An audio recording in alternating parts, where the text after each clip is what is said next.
Today we will examine a practical real-world method used in blast furnace operation to monitor hearth refractory wear using only thermocouple reading. This simple yet powerful linear approximation technique is applied daily by furnace engineers worldwide to prevent catastrophic hearth breakout. Let us begin. We are looking at furnace number 2, hearth wall, on day 450 of the campaign. The original carbon brick thickness is 1100 mm. Three thermocouples are embedded at different depth from the hot face. TC1 at 100 mm depth read 1180 degrees centigrade. TC2 at 400 mm depth read 1050 degrees centigrade. TC3 at 900 depth read only 250 degrees centigrade. Hot face is in direct contact with molten iron at approximately 1400 to 1500 degrees centigrade, while the cold phase is cooled by water-cooled staves. Engineers rely on proven straight-line temperature approximation for steady-state condition, which gives remarkably accurate results with minimal calculation efforts. Step 1 is to determine the temperature gradient, that is the rate at which temperature drop as we move deeper into the refractory. The formula is gradient is equal to T1 minus T2 divided by depth 1 minus depth 2. Using TC1 and TC2, 1180 minus 1050 divided by 100 minus 400, that gives us almost 0.433 degrees centigrade per mm. This negative sign is negative because temperature decreases with increasing depth. This value minus 0.433 degrees centigrade per mm will be used throughout the calculation. Now coming to the step 2, which establishes the linear equation that describe temperature at any depth starting from known point Tc1. T is equal to 1180 plus gradient into depth minus 100. Substituting the gradient, we just calculated T is equal to 1180 minus 0.433 into depth minus 100. This single simple equation now predict temperature anywhere inside the 1100 mm brick thickness.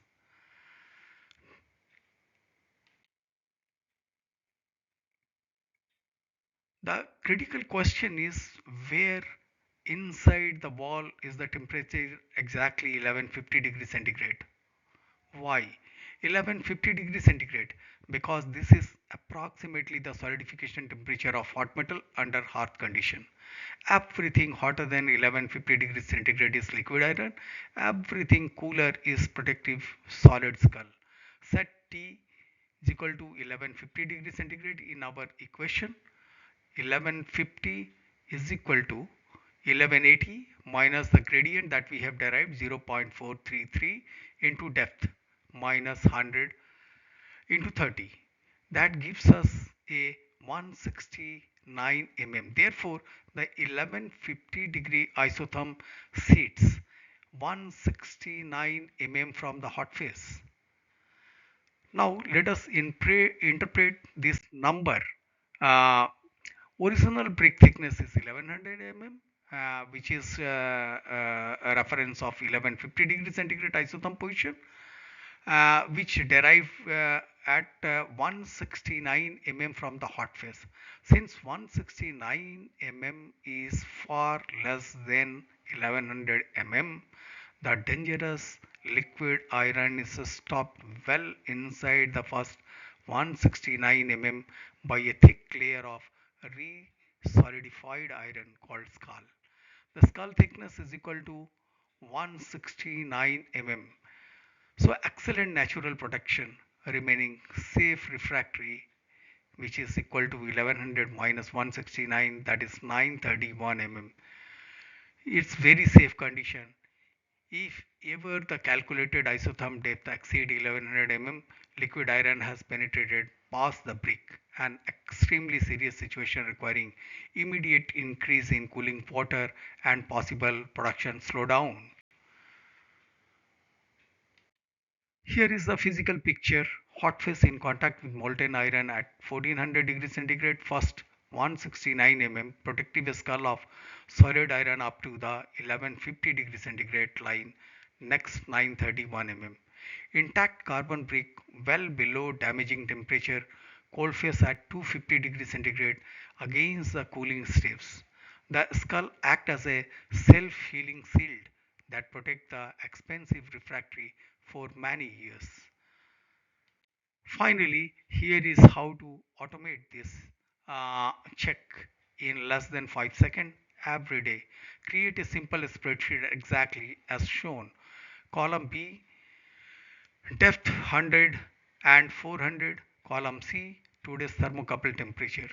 The two formulas are in cell B4, gradient, that is C2 minus C3 divided by B2 minus B3. In cell B5, isotherm depth B2 plus 1150 minus C2 divided by minus B4. The result instantly appears here. 169 mm. Set condition formatting or a simple if statement. If isotherm depth more than brick thickness, that is 1100 mm, trigger red alarm and automatically notify the team to intensify cooling. This single calculation has prevented countless hard breakout and extended campaign lives by several years in many blast furnaces around the world. To conclude, using two thermocouples reading and three simple steps, or better yet one Excel cell, we can reliably track the position of critical 1150 degree centigrade isotherm and know exactly how much protective skull and refractory remains. This straightforward field proven method is an essential tool for safe and long blast furnace campaign.